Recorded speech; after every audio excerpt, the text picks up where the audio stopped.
مرد کے لیے جائز نہیں کہ وہ عورت کی زبان سے میلاد بھی سنے، نعت بھی سنے. مرد کے لیے جائز نہیں.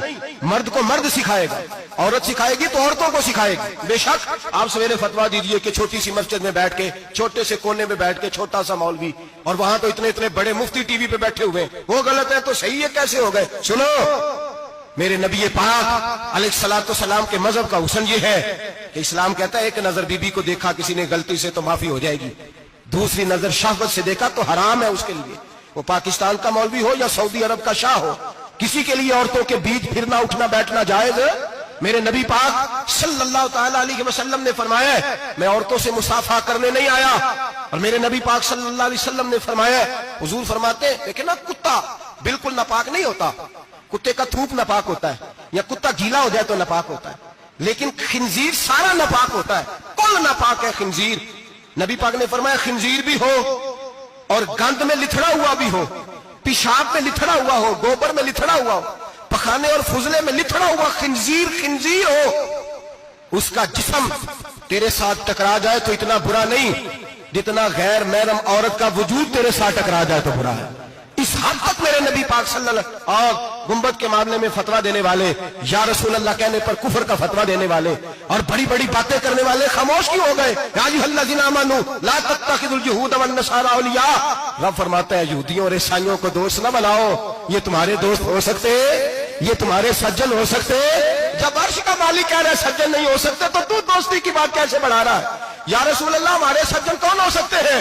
فرمایا تمہارا دوست وہ ہو سکتا ہے جو محمد عربی کا غلامی کرنے والا ہو، جو رسول اللہ کی نوکری کرنا ہو دوست ہوگا. دوسرا دوست ہو سکتا؟ کوئی ایکٹر مذہب نہیں سکھائے گا، کوئی گویہ مذہب نہیں سکھائے گا. حضرت جناب سیدنا جنید بغدادی، بغداد کے پیر سے کسی نے پوچھا تھا آج سے 1100-1200 سال پہلے، وہ تو زمانہ ویسے نیکی اور پرہیزگاری کا تھا، کہ بابا جی مرد اور عورت نیک ہو، بغیر پردے کے، بغیر حجاب کے، بغیر دیوار کے بیٹھ کر ایک دوسرے کو دین سکھا سکتے ہیں؟ حضرت صاحب بتائیے، مرد اور عورت نیک ہو تو بغیر پردے اور حجاب کے ایک دوسرے کو دین سکھا سکتے ہیں؟ تو حضرت جنید بغدادی فرمانے لگے سکھانے والا حسن بصری ہو اور سیکھنے والی رابعہ بصری ہو تو پھر بھی بغیر پردے کے بیٹھنے کی اجازت نہیں. تو مفتی صاحب کو اجازت کس نے دی؟ مولانا صاحب کو اجازت کس نے دی؟ بڑا وہ نہیں ہوتا جو ٹی وی پہ زیادہ آتا ہے، بڑا وہ ہوتا ہے جو رسول اللہ کے دین پہ عمل زیادہ کرتا ہے. حضرت عبداللہ ابن مسعود رضی اللہ تعالیٰ عنہ فرماتے ہیں زیادہ باتیں کرنے والا عالم نہیں ہوتا. حضور پھر عالم کون ہوتا ہے؟ فرمایا پڑھو قرآن، انما یخشی اللہ من عبادہ العلماء. فرمایا بڑا عالم وہ ہوتا ہے جو اللہ سے زیادہ ڈرتا ہے. اس لیے کہ رب فرماتا ہے میرے بندوں میں سے جو عالم وہ ہیں جو اللہ سے زیادہ ڈرتے ہیں، خوف رکھتے ہیں. تو میرے بھائی رمضان المبارک میں بچنا ہے، پرہیز کا وقت ہے، تو کوئی شخص بھی کوئی شو نہ دیکھے، میری منت ہے آپ حضرات، کوئی شو نہ دیکھے. عورت کا تو پردہ ہے، تو ہمیں تو تماشے پہ لگا دیا گیا. عجیب قسم کے ایکٹر آ گئے اور مذہب سکھا رہے ہیں. میری اپیل ہے آپ سے کہ سحری افطاری کے وقت ٹیلی ویژن بند رکھیں. کیا چیز کھول کے رکھیں؟ یا قرآن کھول کے رکھیں یا رسول اللہ کا فرمان کھول کے رکھیں. اللہ رسول کی طرف توجہ رکھیں، وہ سیکھنے سکھانے کا وقت ہے. چھوڑے گویوں سے دین سیکھا جائے گا، ہمیں کوئی شکوہ نہیں. یہ پکی توبہ کریں، سویرے آئیں آ کے دین سکھائیں. اور میں ان سے بھی اپیل کروں گا کہ آؤ دین سکھاؤ. حضرت فضیل بن عیاض فرماتے ہیں میں ڈاکو تھا، کبھی کبھی چھپ چھپا کے جمعہ پڑھا کرتا تھا، پھر میں نے توبہ کی تو سچی توبہ کی، پھر میں نے توبہ کی تو رب کو راضی کرنے والی توبہ کی، پھر میں نے توبہ کی تو چھوڑی ہر شے، غریبوں کا لوٹا ہوا مال واپس کیا، جس کے پیسے نہ دے سکا اس کے گھر میں جا کے اس کی بھینسوں کو چارہ ڈالا، اس کے اونٹوں کی خدمت کی، میں نے قرضے چکائے. فرمایا میں سچی توبہ کر کے مسجد آیا، جس خطیب کے پیچھے میں جمعہ پڑھا کرتا تھا وہ میرے ہاتھ پہ بیعت کر کے مرید ہو گیا.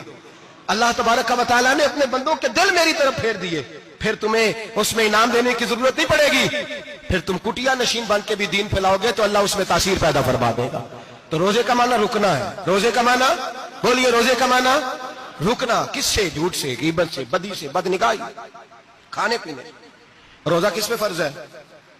امیروں پہ کہ غریبوں پہ؟ جی کہنے میں تو کام ہی، میرا تو کام ہی محنت مزدوری والا، میں کیسے روزہ رکھوں؟ میں تو دیہڑی لگاتا ہوں تو روزہ کیسے رکھوں؟ میں نے نہیں کسی حدیث میں پڑھا کہ روزہ وہ رکھے جو دفتر میں بیٹھتا ہے. صحابہ کے زمانے میں تو دفتر ہوتے ہی نہیں تھے، کسی جگہ نہیں لکھا ہوا روزہ وہ رکھے گا جو اے سی میں بیٹھتا ہے، تب تو اے سی تھے ہی نہیں. حضرت ابوبکر صدیق رضی اللہ تعالیٰ عنہ سے لے کر جناب بلال تک سارے اپنے ہاتھ سے کام کرتے، سارے اپنے ہاتھ سے کام کرتے سارے. حضرت عمر فاروق رضی اللہ تعالیٰ عنہ خلیفہ وقت ہونے کے باوجود مال غنیمت کے اونٹ چرنے جاتے تھے تو چراگاہ میں چھوڑنے میں جاتے تھے، لینے بھی آتے تھے واپس.